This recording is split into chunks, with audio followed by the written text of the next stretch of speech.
make sure it's kosher. Lean on me like Bill Withers until you smell the What's happening, fam? L.A.R movement still moving. Subscriber died trying. You see the thumbnail, man. Some people get too much grace. So I'm at work. I'm listening to YouTube. A short pops up with LaShawn McCoy, shady. You know what I'm saying? NFL great. And he's talking about the Ja Morant situation and how give him when he was younger, he was going to the wrong places and he got in trouble a few times, and it took him a while to catch on that he might be putting his career and everything he dreamed for at jeopardy because he just want to be in certain spots in certain environments with certain types of people. So you gave him all this money, give him a break. And I thought to myself, I said, you know what? This is a problem with a lot of people, and he there are people who are talented that got a lot of grace. And you see how that ends with the Antonio Brown situation. And he ain't the first. He's just one of many, right? When people get tired of your antics because you're talented, they just throw you off and chuck you aside like they never cared about you because you're doing too much. But at the end of what Shady was talking about, when you're young, black, and you're rich, you know what I'm saying? It's hard, and it's like, bro, don't do this. Don't do that because, in my opinion, there are people, and it's not just athletes, so I'm gonna get to regular people too. You know, in my opinion, there are people who are talented or have a strong support system because people believe in them, and they give them way too much grace, and you forget how arrogant these people are when they feel like they up, when they feel like they winning. Everybody can kiss my, you know what, I'm doing whatever I want, but then when their arrogance gets them in a situation where it can just ruin them, then it's all of a sudden, man, look, you know how it is. I'm a young black man, and you just got a lot going on. It's hard out here for a player, you know what I'm saying? Just give me another break, you know what I'm saying? Please, just look out for me. The stress, the pressure. No, dog, you can't have it both ways. You know. Same thing goes with people who are what do you call that? When people say predicate felon, when you're a predicate effer, you know what I'm saying? You people who just make mistake after mistake after mistake after mistake after mistake, and you like,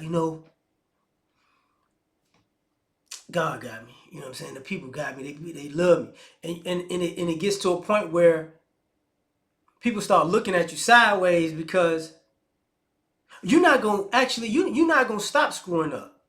Oh, you're entitled to more and more grace, right? So, people use the old biblical reference, God protects babies and fools, right? And people live their life like that. Like, God just got his hand on me, I could do no wrong. And it's like, you pushing it. Because God protecting babies and fools is usually their protection comes from another person who you wouldn't help, you wouldn't protect. You get what I'm saying? So you you, you feel like you're getting grace. People are giving you too much grace, but you're really taking away from multiple people, and it's not cool. Not to mention, one of the issues with it is, you know, y'all give too much grace to certain people, and it's lopsided. Like this person to get far too much grace, and this person to get a little, right? Because I'm not gonna be silly and act like people don't make mistakes, but there are people who make mistakes and get no grace, and people who make mistake after mistake after mistake, and and you keep wiping the slate clean, and that's a problem. That's a major problem. So now you're getting too much grace, and then you have people who don't really have room for error, and they get and their expectation is they don't think they're gonna get grace anyways. Now because people are waiting for them to mess up. Not to say, look, I'm gonna be there for you if you mess up, but to wait for you to mess up to go, pick yourself up by your bootstraps. So it's like, okay, so you got these demographics of people doing the same things. And the reason I brought up the Shady comment is they're athletes like Shady, right? They're talented people who believe that. But then they have peers that are just as talented that won't make those mistakes because they're not trying. Man, I ain't doing all that. That's crazy. And then and they don't go, well, I'm 20 something, I'm young, they gave me millions of dollars, so I just got to cut up and act stupid. They go, nah, I'm good. I'm living a dream. I'm not. I'm good. And then there are people like that who you know are just day to day grinding it out, making good decisions, not messing up. And they're like, listen, this person keeps messing up. I'm not gonna do that because that's not who they are. So then you have these same age groups doing completely different things, and at some point, don't look at the person who's doing the right thing, who makes the right decision the most of the time, to help the person that makes a bad decisions too many times. Cause it's like, nah, man, we in the same boat. I can't help you. You hard headed. I saw a clip where the brother's talking. He's like, this person could be hard headed, but I know they got a good heart. There comes a point in life when people get tired of knowing you have a good heart. Oh, I got a good heart. Yeah, that's nice. That's nice. I feel it once. But you really only have a good heart when you feel guilty or when you in a jam. That's when you want to show you got a good heart. But once you feel like you scot free, you cutting up again.